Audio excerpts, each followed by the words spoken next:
अमृत के लिए तो भगवान ने कितने अवतार लिए। अब भगवान एक और अवतार ले रहे हैं, धन्वंतरी अवतार, कूर्मा अवतार, मंदराचल का अवतार। और भगवान एक और अवतार ले रहे हैं, तीसरा, वो है धन्वंतरी अवतार। विशुद्ध ज्ञान दे आय त्रिवेदी दिव्य चक्षुषे श्रेय प्राप्त निमित्ताय नमः सौमार्द धारिणे। भगवान महादेव नहीं, जैसे पराम्बा जगदम्बा नहीं, उस अमृत को और अधिक पुष्ट करने के लिए धन्वंतरी को प्रेरित किया।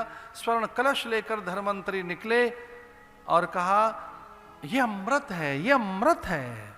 धन्वंतरी ऐसा कहने लगे और उस कलश को छीन लिया। दैत्यों ने, कभी देवताओं ने, कभी दैत्यों ने, कभी देवताओं ने, छीना झपटी होने लगी।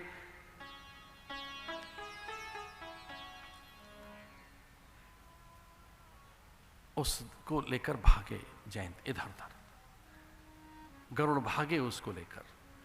कुछ बूंदें गिर गईं, गरुड़ के हाथ आ गया कलश।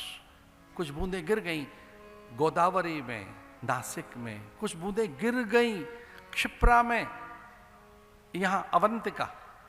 और कुछ बूंदें लेकर भागे वो प्रयाग में, जहां गंगा यमुना और सरस्वती का संगम है। और अंत में लेकर भागे उसको हरिद्वार में। इन 4 जगहों पर कुंभ के मेले होते हैं 12-12 साल के बाद। तब जल अमृत हो जाता है। वो बूंदें उस प्रकार की प्रकट होने लगती हैं। युद्ध होने लगा था, छीना झपटी होने लगी थी, और फिर कुछ ऐसा लगा कि अमृत ही गिर जाएगा। आपस में इतना भयानक युद्ध उनका। तो भगवान ने कहा चलो एक और अवतार ले लेते हैं। अमृत स्वयं वही है, तो 5वां अवतार कौन सा? अमृत अवतार। अमृत प्रकट हो इसके लिए मंदराचल। अमृत को कैसे प्रकट किया जाएगा? मंदराचल कहाँ रखा जाए? तो कूर्म। और फिर भगवान स्वयं धन्वंतरी। और ये देखो अमृत दैत्यों तक न पहुंच जाए, उसके लिए मोहिनी अवतार। भगवान नारायण मोहिनी बनकर प्रकट हुए और उसको छीन लिया, अपने हाथ में ले लिया। अहो रूपमहो धामम अस्या नवव्ययम्। इतने सुंदर भगवान दिखने लगे मोहिनी बनकर। भगवान ने अपने आप से कहा इतना सुंदर बन जाऊं मैं, कभी न बना हूं, कभी भी नहीं। अपूर्व सौंदर्य, अनिंद सौंदर्य, ऐसा सौंदर्य कभी किसी ने सोचा नहीं, कल्पना नहीं की, देखा नहीं। भगवान अपूर्व सुंदरी बनकर, मोहिनी बनकर, भगवान ने अपने कूल्हे पे रख लिया कलश। और भागवत में तो न जाने कितनी बातें हैं, और मैं सन्यासी, मैं क्या बखान करूं उन बातों का।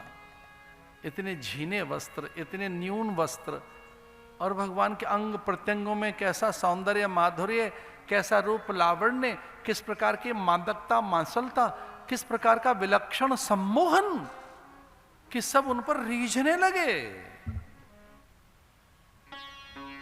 देवगु बृहस्पति को ऐसा लगा कि देवता कहीं इन पर रीझ कर इनके सत्य से विमुख न हो जाए। तो देवगुरु बृहस्पति ने कहा देखो सावधान, पर नारी का बार बार रूप नहीं देखा जाता, उसके चरण देखे जाते हैं, चरण देखो। और देवगुरु बृहस्पति की आज्ञा पाकर देवताओं ने जब मोहिनी के चरण देखे तो पता लग गया मोहिनी नहीं है, मोहन है। ये तो मोहन है, ये तो नारायण है, भगवान है।